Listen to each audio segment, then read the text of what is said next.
आई ब्रह्मपुरा स्थान में आयल छी और बहुत सुंदर जगह है ये। एहि जगह के वर्णन जतेक करी ओतेक कम छै। ई मिथिला के धरती पर बहुत नीक स्थान है। एहिठुन जिनका अगर सेल्फी लेबऽ के विचार हुए या वीडियो बनबऽ के विचार हुए तो बहुत नीक अहाँके एहिठुन सेल्फियो हैत और वीडियो बनत। बहुत सुंदर स्थान छै। चलू आगाँ लऽ चलै छी, अहाँ सबके देखबै छी। यह ब्रह्मपुरा मंदिर है। जखन हमर कृष्ण बाबू 2.5 साल के रहथि तऽ पंडित जी एतेक खेलेलखिन, 1 घंटा तक पंडित जी सने हमर कृष्ण बाबू खेलाइते रहला। आ पंडित जी कहैत जे एहि बौआ के तो होइए जे जाए नहीं दिए। ई बच्चा के एतेक संस्कार छै जे की कहू। और कृष्ण बाबू बड़ा इहे सब में खूब प्रसन्न, ततेक फूल फाल छै से तऽ अहूँ सब देख रहल छियै।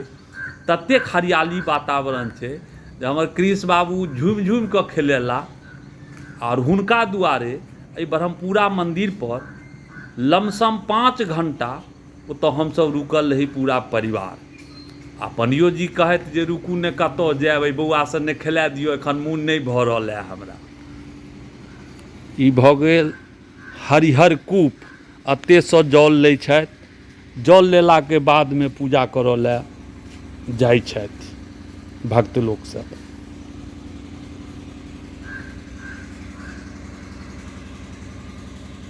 स्थान तऽ एतेक मनमोहक अइ जे एकर वर्णन करी। अपन मिथिलाके ई सब गौरव अइ। बिरला जी के लाख लाख धन्यवाद दै छियनि जे मिथिलाके मिथिलेमे आबि कऽ, एना गाँवो छनि एते, आ मिथिलेके धरती पर एतेक सुंदर मंदिर बनेला जे एतऽ भीड़ अपरम्पार रहैया। शिवरातिमे अहाँके एतेक जनसंख्यामे लोक, रंग बिरंग के प्रोग्राम होइया एतऽ। सेल्फी लेबऽवला या वीडियो बनबऽवला कए गो सिनेमा एहिठुनसँ सेहो बनल अइ और देखा रहल छी।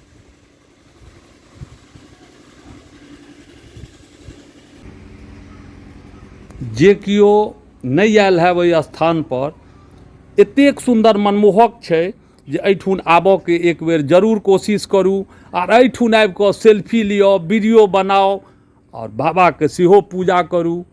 आनंददायक जगह है, बहुत शांति जगह है। एहि जगह के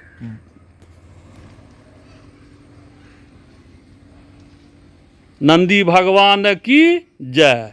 सबसँ पहिले हिनकेसँ ऑर्डर लेबऽ पड़ै छै, तहन बाबा लग जाय पड़ै छै। और माता पार्वती के सेहो ई मंदिर अइ। बाबा के पूजा केलाके बादमे तऽ माता के तऽ पूजा करहे पड़त। बड़ा मनमोहक, बहुत सुंदर, बहुत नीक लागि रहल छै। देखियौ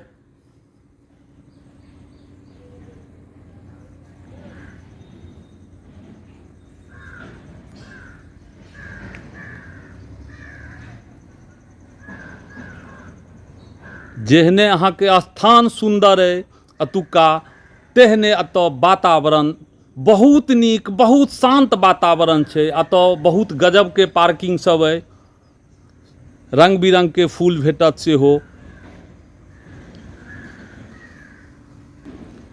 चलू लऽ चलै छी मंदिर, अहूँ सबके देखबै छी।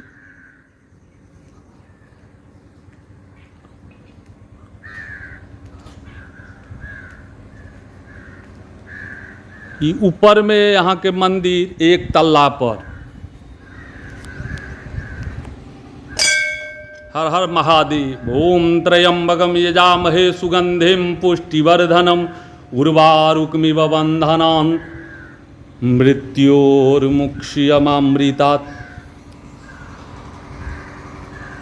ऊपर आबि चुकल छी स्थान में।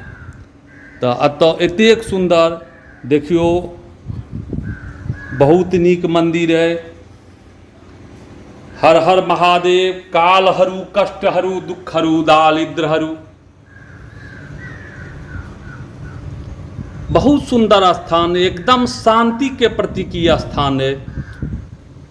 हवा चलि रहल है, एतेक सुंदर मनमोहक, एतेक गर्मी में एतेक सुंदर आनंद छै एतऽ।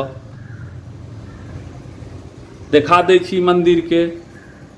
हम सब तेहन टाइम में एलहुँ हैं जे पंडियो जी भोजन करऽ लए गेल छथि, विशेष जानकारी हुनकासँ जे लैतहुँ से नहि लऽ पेलहुँ।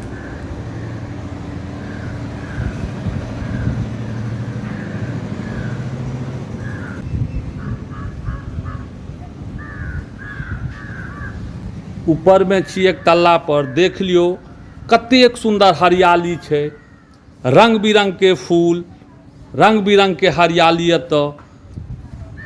एहिसँ पहिनहो कहलहुँ हैं ई जगह पर शूटिंगे करऽवला छै, फोटे लेबऽवला छै। एतऽ शिवरातिमे अहाँके बहुत धूमधामसँ एहिठुन होइ छै पूजा पाठ। और एकर विशेषता और अइ जे सरिसोके मेन पीच परसँ ओहिठुनसँ अहाँके बस फ्री रहै छै। एकर एहि मन्दिरके जे ऑनर छथिन हुनका तरफसँ अहाँके बस फ्री रहै छै शिवरातिमे। केओ आदमी आउ जाउ, देख लियौ कतेक सुंदर मनमोहक दृश्य एतऽ, बहुत सुंदर नजारा छै।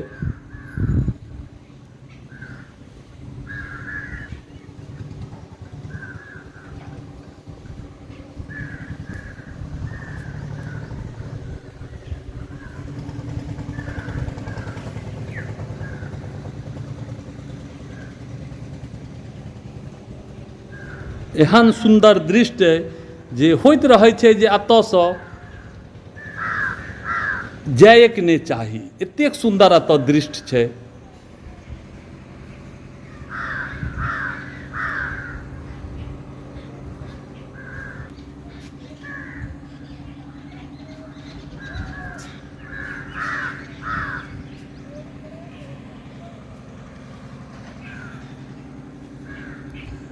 ग्राउंडो देख रहल छियै जे कतेकटा छै। एहिमे सब क्रिकेट सब खेलाइ छथि, वॉलीबॉल, फुटबॉल। जतेक सुंदर ऊपरसँ लागि रहल छै ओहिसँ ज़्यादा सुंदर नीचोमे लगै छै। चलू नीचाँमे देखबै छी अहाँ सबके। एतऽ हरियालीके कमी नहि छै, हरियाली हरियाली देख लियौ। बहुत सुंदर स्थान है, हरियाली।